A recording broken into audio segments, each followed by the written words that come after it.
Wala ng kredibilidad ang mga survey ngayon. Hindi po, tama po yung survey. Yung pagre-report po nung nagpa-survey ang may palpak. Kasi same survey yung ginawa ni ano eh.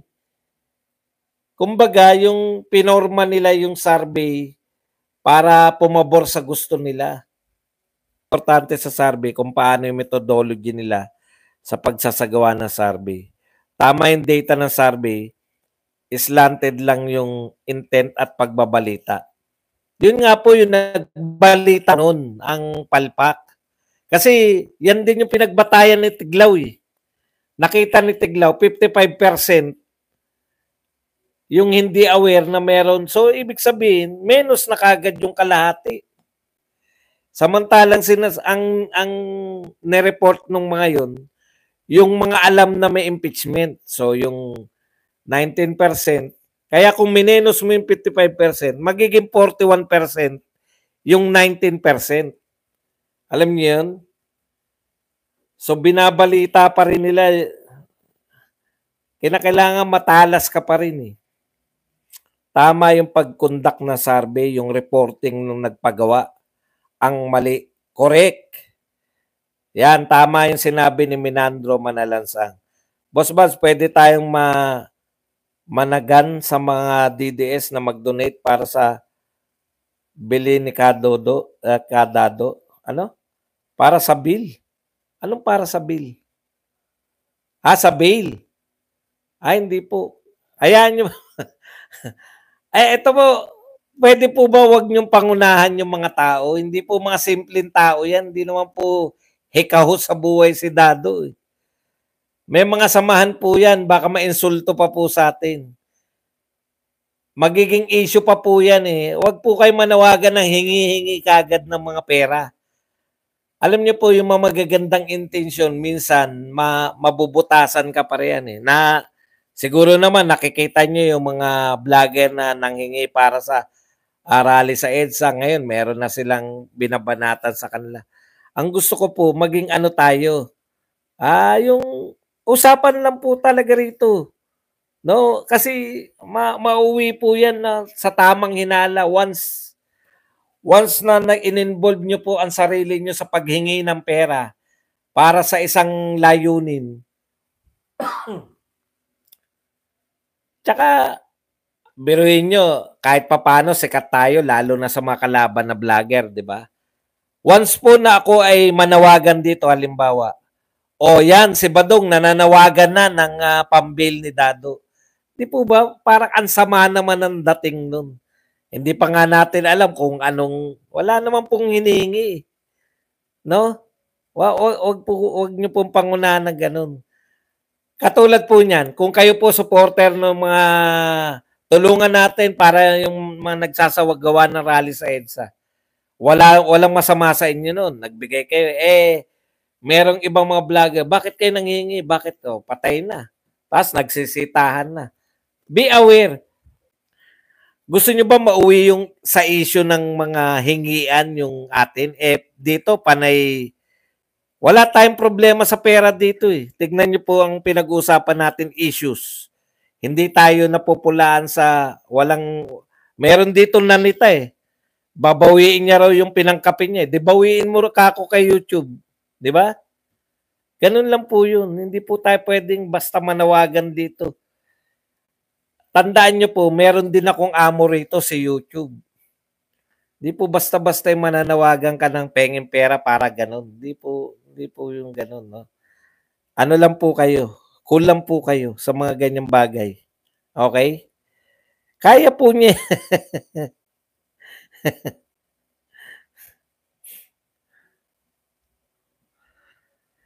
Voltaire, way mayabang ba si Captain Dado? Ako po, hindi ko po nakita mayabang si Captain Dado. In fact, nire-recognize niya pa nga yung mga tao.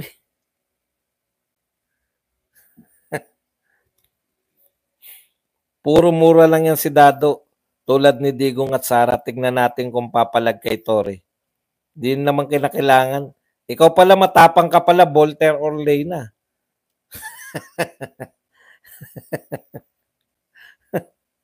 Alam niyo, yun yung tatak ni Dado, eh. Di ba?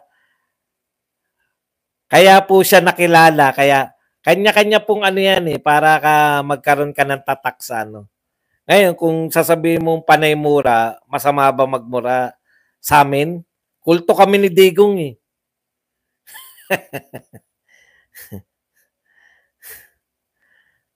Hindi kasi mga peke mga tao rito. Hindi ka nga palamura, palasimba ka nga. Magnanakaw ka naman. Putya, doon na ako sa palamura. Na walang ninakaw.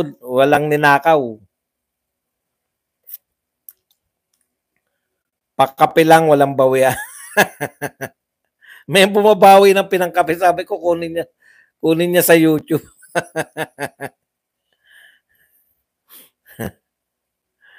Baka mag-survey lang lugar nila Franz Castro. Si Voltaire nang bubuisit lang. Wala naman pong talab yan. Maangas lang magsalita pero may puso. Hello, Sir Badong. Good evening. Tungaw lang sila kumpara kay Captain Dagdo. Correct po. Kung ang babanatan nyo lang rito yung mga Duterte dahil palamura, hindi po obra yan. Hindi po kayo obra rito na mura lang ang alam. Utot nyo, naglingkod si Duterte ng 6 years. At kaya kami supporter ni Duterte. Sa tingin nyo ba hindi ko sinuportahan si BBM? Oh, 'di ba? Sinuportahan natin ang eleksyon. Ngayon, sinusuportahan pa ba natin? Marunong naman tayong bumitaw sa mga taong hindi dapat suportahan. Nagkamurahan na. Pangkape-kape lang tayo, boss. Correct. Alam nyo po, hindi po uso dito yan. Manawagan tayo na gano'n. Marami na po nananawagan niya. Mga charity vlogger. Di doon po kayo. Kasi sanay sila mag-ano ng pera doon eh. Crazy Brooks, ikaw talaga. Kalma lang. Yolops, buenas noches, amigo. Pinasisikat mo lang yan, Crazy Brooks. Huwag niyong pansinin yung mga ganyan tao. O, diba? Sumikat na siya ngayong araw. Late Sir Buds, totoo ba na MVP company yung nagpa-survey ng 41% impeachment hanggang umabot sa CIA ang koneksyon ng nagpa-survey? Wilfred Rees, ang nagpa-survey yung ADR, yung Romuald, ano yan eh. Maka US talaga yan. Yung nagpa-survey. ADR. Nagbayad sila ng survey. Kaya ganun po doon po kumikita yung mga SWS. Kinakailangan po nila maging ano sila sa kanilang survey. Katulad ng OctaArts, hindi na po mabebenta yan. Hindi na po kikita yan kung sana po mamamatay ang OctaArts na yan. Kasi saan ka nakakita ng survey na lahat ng survey kulelat si Tamba? 'Di ba? Mapa presidential survey, mapa approval and trust survey ng lahat halos lahat. Pero pagdating sa OctaArts, tapos halos lahat ng survey ng trust and trust rating tsaka yung approval rating, lagi po nangunguna si BP Sara. Tanging sa OctaArts Dancer Survey, lamang siya kulelat. Tapos nangunguna si Martin. Tinatambakan niya si BP Sara. Kalokohan talaga eh. Wala namang katuturan. Meron po tayong mga pumapasok na may talino. Meron po tayong mga pumapasok na may talino ng konti. Inaalagaan natin dapat yan. Halimbawa si Pat Sabilio dun sa TikTok at saka sa Facebook. Kahit kinakantsawan natin yun, kahit papano, iba-iba binabato niya. Tsaka naroon sa nag-a-adjust siya eh. Para may laruan tayo. Eto mga to, pag pinansin niya katulad niyan. Di ba? Pinansin niyo lahat. Tuwan-tuwa lang siya. Sikat siya ngayon. Huwag niyong pansinin basta walang katuturan. Para lalo sila magalit. As far as I'm concerned, that former Army Captain Dado can back up his bravado behavior in language for his records and military achievements can speak for itself. There's no brainer. Tsaka masarap po siyang pakinggan eh. Meron naman pong palamura na mauumay ka rin eh. Wala naman sense na basta makapagmura lang. Hindi po pinanonood si Dado dahil sa kanyang pagmumura. Masarap din talaga siya eh. Ano rin siya eh, yung kumbaga, sa pagbablog po, hindi lang po simpleng yung matalino o yung delivery rin ng pagbablog, di ba? Magaling din siya mag-deliver kahit na panay mura minsan. Natutuwa po yung mga tao. Alis ka na, pabiyahe ka pa. Sarap dito, di ba? Kulang ka sa aruga. Hindi yun yabang ang sinasabi ni Captain Dado. Magpasalamat pa nga tayo, meron nagtatanggol sa taong bayan. Kasi ang nangyayari ngayon, admin, puro nakaw, dapat magpasalamat tayo. Tsaka yung itsura ni Dado, kamukawig niya si ano eh. Sino yung kapatid ni Erap? George Stregan na unat. Ang kawig niya, anak ni George Stregan. Si Gary Stregan. Gary Estrada ba? Kasi po hindi sinama yung 2,000 pong tinanong, ano po masasabi nyo sa pabor ba kayo sa impeachment kay BP Sara? Ang sagot ng marami ay wala po akong alam dyan sa impeachment. So 55% po is either hindi sila aware na may impeachment pala si BP Sara. Ay hindi ko po alam na meron pala siyang impeachment. Yun po ang sagot nila. O kaya hindi nila alam na may impeachment. So 55% po yun. So 19% lang po ng 2,100 yung nagsabi na pabor sila na ma-impeach si BP Sara. 19% lang. If sakali mangyari, ipatawag po talaga kayong mga vlogger sa Congress. Tapos po si Paduano magtatanong sa inyo, kakabahan po ba kayo? Gusto ko sagot-sagutin niyo po yung di siya makapagsalita na. Alam niyo, may plano ko na gagawin kung sakali. Ang problema, ma-execute mo ba?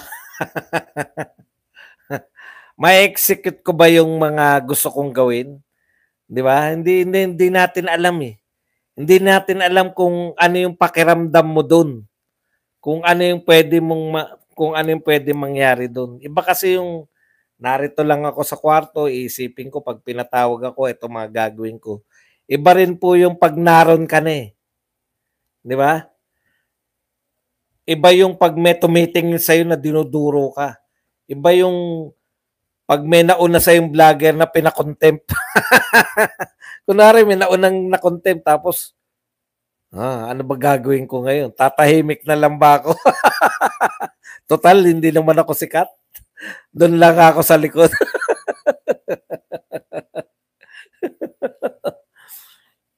Hindi mo masasabi. At least may plano ka, di ba? Pero yung blow by blow, anong gagawin mo? Hindi mo talaga eh. May general idea ako na pwede mangyari. May mga option ako na pwede kong gawin. Kung sakali lang ipapatawag yung mga katulad namin na hindi naman ganun sikat. Kung pandilatan ka, sir, ba ng mata ni Paduano, dilatan mo rin. Kagaya ng ginawa ni Senator Chopisto Gungona. Sorito Jabalao nga eh. Talaga na ano ko yun. Sinabi niya eh. No? Parang may sinabi sa kanya eh. Yung parang sinasabi mo ba na kaya ginagawa ko yun eh. Nakuha ko yung kay Gingona eh. Yung I accuse. Yung parang pinagbibintangan mo ba? No. I accuse. parang adaptation ko doon. Hindi kita pinagbibintangan. Inaakusahan kita. Ganun yung ano. Doon ko nakuha yun eh, kay Gingona. Pero ang pinakamalapit na nagmarka talaga sa akin yung sinabi ni Joker Arroyo. Hindi ko talaga makalimutan yun. First time ko lang narinig yun, talagang tumatak agad. That's the recourse of the uninitiated. Sir Bats, ano na kayang next move ni PBBM aside from tanggalin si Ko? Yung epekto ng peace rally. Wait and see. Dehin Bokiki. Gusto namin, Sir Bats, ikaw po talagang sasagot kay Paduano eh. Parang nakaka-excite po yun kasi alam namin nga sila sa mga isasagot nyo. Gusto ko rin naman na yung kaya lang kung isipin mo, mas gusto ko rin na hindi ako patawag. Kasi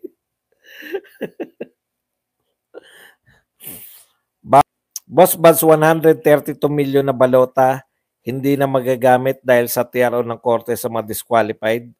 Pagsasayang na naman ang pera. Hindi naman. Kasi yung mga dinisqualify, ganito yan, no?